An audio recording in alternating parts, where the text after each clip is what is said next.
পয়গম্বর মুসা নবী আল্লাহর কাছে কথা বলার জন্য যাচ্ছে, এমনি একজন ধনী লোকের সাথে সাক্ষাৎ। ধনী কয়, মুসা রে, ও মুসা, আমার এত ধন হিসাব রাখতে পারি না, আল্লাহরে জিগাইবানি কি করলে আমার ধন কমবে? মুসা নবী কয়, ঠিক আছে জিগাইব। একজন বৃদ্ধার সাথে, একজন মহিলার সাথে দেখা। মহিলা কয়, মুসা কই যাও, কই যাও রে মুসা? মুসা নবী কয়, তোর পাহাড়ে যাব, আল্লাহর সাথে কথা বল। মুসা রে, আল্লাহরে জিগাইবানি, আমি গরিব মানুষ, আমি ভালো কিছু কিনতে পারি না, ছেলে মেয়েকে ভালো কিছু খাওয়াইতে পারি না, ভাঙ্গা ঘর, এত গরিব, ভালো করে ঘর বানাইতে পারি না, আল্লাহরে জিগাইবানি কি করলে আমার উন্নতি হবে, ধনী হব, টাকা পয়সা হবে, আল্লাহরে জিগাইবানি। আল্লাহ মুসা নবী কয়, ঠিক আছে, আল্লাহরে জিগাইব, তুমি কেমনে ধনী হইবা? আল্লাহ নবী মুসা নবী তিন রাস্তার মোড়ে যা দেখে একটা লোক বসে আছে, তার দুই হাত নাই, দুই পা নাই, দুই হাত নাই, দুই পা নাই। ওই লোক ডাক দিয়া কয়, মুসা রে, জীবনে কোনোদিন নিজে হাঁটতে পারি নাই, নিজ হাতে খেতে পারি নাই, কেউ খাওয়াইলে খাই, নতুবা উপবাস থাকি, বৃষ্টি আসলে ভিজি, সেখানে আমি আবার শুকাই। ও মুসা, জীবনে কোনো কাজে দুনিয়ার লাগি নাই, আল্লাহরে জিগাইবানি কোন কারণে আমারে বানাইছে? আল্লাহ কয়, জিগাই মনে। মুসা নবী কয়, আল্লাহরে তোর পাহাড়ে মুসা নবী, মুসা ছিল কালিমুল্লাহ, কথা বলার প্রেম ছিল, কথা বলতো, কথা বলার প্রেম ছিল। কথা বলতে বলতে শেষ দিকে কয়, আল্লাহ গো, আসার সময় তিনটা লোক আমার কাছে প্রশ্ন করেছে, একজন লোক হলো ধনী, কিভাবে তার ধন কমবে গো? আল্লাহ বলেন, মুসা রে, তারে জানায়া দাও যাকাত দেওয়া যেন বন্ধ করে দে, শুকরিয়া আদায় করা যেন বন্ধ করে দে, তাহলে আমি প্রভু আল্লাহ সুবহানাহু ওয়া তাআলা তার ধন কমায়া দিব। যদি শুকরিয়া আদায় বন্ধ করে, তাহলে ধন আমি কমাই দেব। এরপরে মুসা নবী বলে, ও মালিক, আল্লাহ একজন মহিলা বলেছে তার গরিব মানুষ গরিবী হালত যায় না, যত ইনকাম করে তার একটা ভাঙ্গা ঘর, ভালো ঘর বানাইতে পারে না গো। ও প্রভু, কি করলে তার ঘর উন্নতি হবে, তার অবনতির থেকে উন্নতি হবে?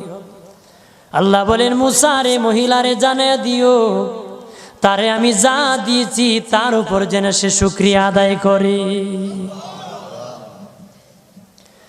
মুসা নবী বলে, মালিক,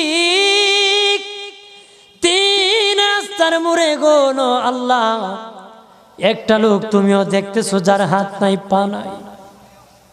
কত মানুষ হাত নাই গো, কত মানুষের পা নাই রে। আল্লাহ কত সুন্দর হাত পা দিয়েছে, কত সুন্দর জবান দিছে, শ্বাস দিতেছে আর নিতেছে। আইসিইউ লাইফ সাপোর্টে যদি একদিন তাকে 50-60 হাজার টাকা লাগে রে। 80 বছর, 100 বছর, 40 বছর, 25 বছর আল্লাহ হায়াত দিল রে। বলো রে শাস্তাগঞ্জের সুন্নি জনতা, আল্লাহরে জীবনে কয় টাকা তোমরা দিছো? কয় টাকা আল্লাহরে দিছো? এই যে শ্বাস দিল, অক্সিজেন দিল আর নিল। অক্সিজেন যদি বন্ধ হয়ে যায় প্রাণ বাঁচবে না রে। শ্বাস যদি নিতেও না পারো জীবন শেষ, ছাড়তেও না পারো জীবন শেষ। অক্সিজেন আল্লাহ দিল, বিনা টাকায় দিল, বিনা পয়সায় দিল, আল্লাহর শুকরিয়া আদায় করতে হবে। আল্লাহ কয়, মুসা, যেই লোক হাত পাও দেই নাই তারে আমি বানাইছি জাহান্নামের একটা ছিদ্রি আছে, এই ছিদ্রিটা ভরার জন্য, এই ছিদ্রি খানাটা বন্ধ করার জন্য আমি এই মুসায় এই লোকটাকে আমি বানাইছি। সুবহানাল্লাহ বলেন না? মানুষের সম্মান বেশি, মানুষের ইজ্জত বেশি, সৌন্দর্য মানুষের বেশি। আবু বকর সিদ্দিক রাদিয়াল্লাহু তাআলা আনহু মসজিদ নববীতে নবীর পাশে নামাজ পড়ার জন্য যাচ্ছেন গো বাবাজি। ওনার সামনে বৃদ্ধা একজন ইহুদি পড়েছে, বৃদ্ধ মানুষ কুটকুট করে হাঁটতেছে লাঠি বর করে। উনি দেখলেন যদি এই বিদ্যার পিছনে হাঁটেন মসজিদ নববীতে নবীর পিছনে জামাত নামাজ পাবেন না, আর যদি ধাক্কা দিয়ে চলে যান মুরব্বির সাথে বেয়াদবি হবে। আবু বকর সিদ্দিক রাদিয়াল্লাহু তাআলা আনহু আদব দেখাইয়া মুরব্বির পিছনে আস্তে আস্তে আস্তে আস্তে হাঁটতেছে। মানুষের সম্মান করলে আল্লাহ কত খুশি হয়, আর মানুষকে যে আল্লাহ সুন্দর করে বানায়। আল্লাহ নবী মসজিদ নববীতে সে রুকুর মধ্যে চলে গেছেন, রুকুর মধ্যে চলে গেছেন, রুকুতে কের মধ্যে চলে গেছে, জোরে বলেন, রুকুর মধ্যে চলে গেছেন আল্লাহর নবী। আমার আল্লাহ জিবরিল আমিন পাঠাইয়া নবীকে সংবাদ জানায় দিলেন, ও নবী, আপনার আবু বকর সিদ্দিক আমার এক সৃষ্টি বিদ্যাকে সম্মান দেখাইতে আসতে দেরি হতেছে, আর সে আস্তে আস্তে আপনি রুকুর থেকে উঠে গেলে এক রাকাত নামাজ পাবে না। নবী গো, রুকুর মধ্যে আপনি পড়ে থাকেন, আবু বকর সিদ্দিক যখন আগমন করবে তখন রুকু থেকে সোজা হয়ে দাঁড়াবেন। জোরে বলে আমার আল্লাহ বলেন, আবু বকর সিদ্দিক আমার সৃষ্টি ইহুদি হোক সম্মান দেখাইছি, ইজ্জত করেছে রে, আমি আল্লাহ আবু বকরকে সম্মান দেখাতে জামাতটা তার জন্য রেডি রেখে দিয়েছি।